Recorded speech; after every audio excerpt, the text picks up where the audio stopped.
नमस्कार साथियों, ज्ञानवाणी पर आपका हार्दिक स्वागत है। आप पढ़ रहे हैं यूपी टेट हिंदी का टॉपिक मात्रिक तथा अमात्रिक शब्द। इसके पहले वीडियो में आपने वर्णमाला पढ़ा था। आज आपको पढ़ना है मात्रिक तथा अमात्रिक शब्दों की पहचान। यदि आपको वीडियो अच्छा लग रहा हो तो अपने साथी के साथ शेयर कर दीजिए एवं लाइक बटन दबा दीजिए। आइए पढ़ते हैं। वर्णों के मेल से मात्रिक तथा अमात्रिक शब्दों की पहचान को पढ़ना है। वर्णों के मेल से मात्रिक तथा अमात्रिक शब्दों की पहचान करना है। इसके अंतर्गत हमें पढ़ना है शब्द। तो शब्द वर्णों का सार्थक समूह ही शब्द कहलाता है। वर्णों के सार्थक समूह को शब्द कहते हैं, बशर्ते कि वर्णों का जो समूह होना चाहिए वो सार्थक होना चाहिए। जैसे कमल है, नयन है। तो जैसे नयन अगर लिखा है तो एक निश्चित क्रम में लिखा है, न या न, इसका अर्थ निकल रहा है। अगर इसको हम उल्टा कर दें या पहले लिख दें फिर ना लिख दें फिर ना लिख दें, इससे कोई अर्थ नहीं निकलेगा, तो ये शब्द नहीं कहलाएगा। इसके बाद आता है मात्रा के आधार पर शब्द के प्रकार। मात्रा के आधार पर शब्द के प्रकार। पहला होता है मात्रिक शब्द, दूसरा होता है अमात्रिक शब्द।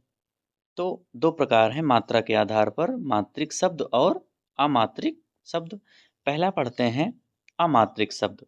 अमात्रिक का मतलब ऐसा शब्द जिस पर मात्रा ना हो। ऐसा शब्द जिस पर मात्रा ना हो। तो अमात्रिक शब्द वे होते हैं जिनमें किसी भी वर्ण के साथ कोई स्पष्ट मात्रा चिन्ह नहीं लगा होता है।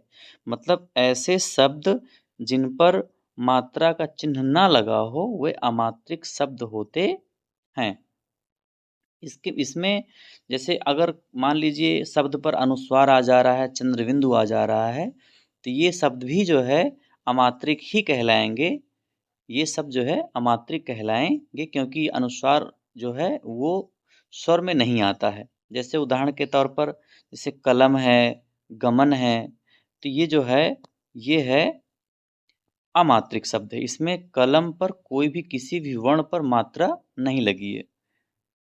अगला टॉपिक आता है हमारा मात्रिक शब्द। तो मात्रिक शब्द नाम से ही स्पष्ट है, ऐसा शब्द जिस पर मात्रा लगी हो।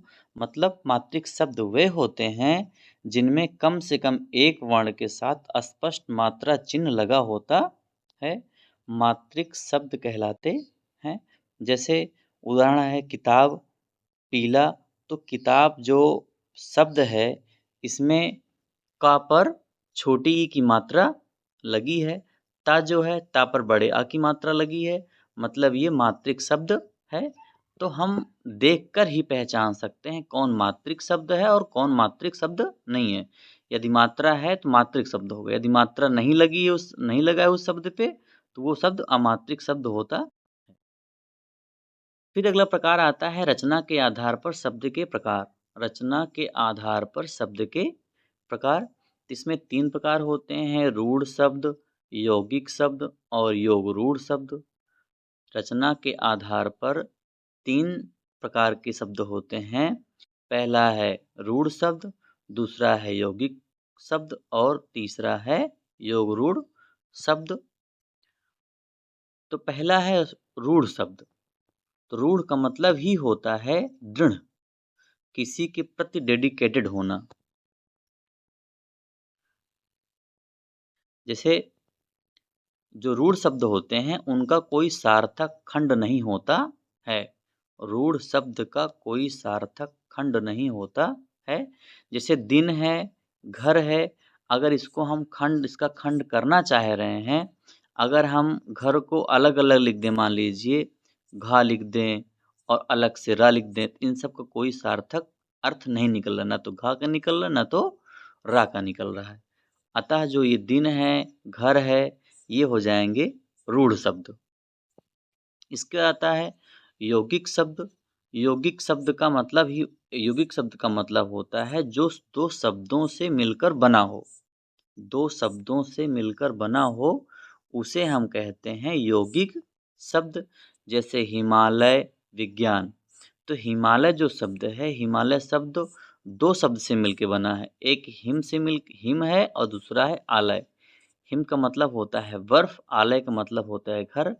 ये दो शब्द मिलके एक शब्द बना रहे हैं, इसे बोलेंगे यौगिक शब्द।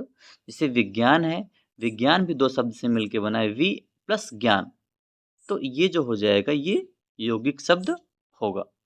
अगला जो शब्द है वो आता है योग रूढ़। तो योग रूढ़ जो शब्द होता है, योग रूढ़ स्पेशली यौगिक शब्द ही होता है। जो योग रूढ़ शब्द है ये यौगिक शब्द ही होता है, बशर्ते इसमें जो अर्थ होता है वो रूढ़ हो जाता है। जो शब्द का अर्थ हो जाता है वो रूढ़ हो जाता है। जैसे हनुमान है, तो हनुमान जो है वो दो शब्द से मिलके बना है, हनु और मान, दो से। जैसे दशानन है, दस आनन, तो ये दो शब्द से मिलकर बना है, बशर्ते ये कि जो दशानन है ये रावण के लिए ही रूढ़ है, इसे हम बोलेंगे योग रूढ़ शब्द। इन शब्दों को हम बोलेंगे योग रूढ़ शब्द। अगर हम फिर इसके बाद आता है, जैसे इन सब टॉपिक से यूपी टेट में पहले क्वेश्चन आ रहा था, लेकिन विगत वर्षों में देख रहा हूँ कि क्वेश्चन कम पूछे जा रहे हैं, लेकिन फिर भी आपको तैयारी रखना है। जैसे एक बार हम फिर से रिपीट करते हैं, मात्रा के आधार पर दो प्रकार के शब्द होते हैं, एक मात्रिक शब्द होता है और एक अमात्रिक होता है। हम देखकर ही पहचान सकते हैं कौन मात्रिक शब्द है, कौन मात्रिक शब्द नहीं है। ऐसे शब्द जिनके वर्णों पर एक भी मात्रा लगी होती है वह मात्रिक शब्द होते हैं। और ऐसे शब्द जिनके वर्णों पर मात्रा नहीं लगी होती है उसे हम बोलते हैं अमात्रिक शब्द।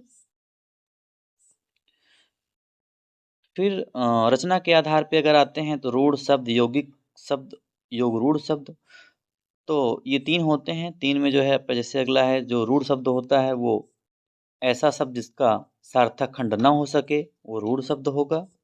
यौगिक शब्द जो दो शब्दों से मिलकर बना होता है वो यौगिक शब्द होता है, जैसे हिमालय हो गया। योग रूढ़ जो होता है वे शब्द जो यौगिक तो होते हैं परंतु जिनका अर्थ रूढ़ हो जाता है, किसी विशेष के लिए ही वो निश्चित शब्द होता है। जैसे दशानन है, दशानन रावण को ही बोलते हैं। जैसे पीताम्बर हो गया, पीताम्बर केवल जो है भगवान भगवान कृष्ण के लिए ही प्रयोग में लाया जाता है। ये शब्द रूढ़ शब्द कहलाते हैं।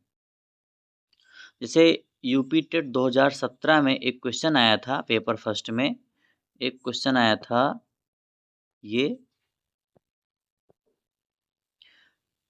जैसे है हिंदी व्याकरण में वर्णों के मेल से, हिंदी व्याकरण में वर्णों के मेल से बने शब्दों को मात्रिक और अमात्रिक में विभाजित करने का आधार क्या है। फिर से रिपीट करते हैं क्वेश्चन, हिंदी व्याकरण में वर्णों के मेल से बने शब्दों को मात्रिक और अमात्रिक में विभाजित करने का आधार क्या है। इसमें चार ऑप्शन है। पहला है व्यंजनों की संख्या है, दूसरा है मात्रा चिन्हों की उपस्थिति, तीसरा है शब्दों का अर्थ, चौथा है संयुक्ताक्षरों का प्रयोग। तो हम देख रहे हैं शब्दों को मात्रिक और अमात्रिक में विभाजित करने का आधार ही क्या है, शब्द पर मात्रा है कि नहीं। मात्रा है तो मात्रिक शब्द, मात्रा नहीं है तो अमात्रिक शब्द होता है। इसमें जो दूसरा है ये आंसर, मात्रा चिन्हों की उपस्थिति। तो किसी शब्द पर मात्रा चिन्हों की उपस्थिति से ही हम उसे मात्रिक और अमात्रिक शब्द के रूप में जान सकते हैं। तो ये बी जो है वो सही है। यदि ज्ञानवाणी चैनल पर जो पढ़ाया जा रहा है यदि आपको पसंद आ रहा है तो आप सब्सक्राइब करिए और अपने अन्य साथी के साथ शेयर करिए, जिससे कि दूसरों को भी लाभ मिल सके और आप अपने जीवन में सफल भी हो सकें।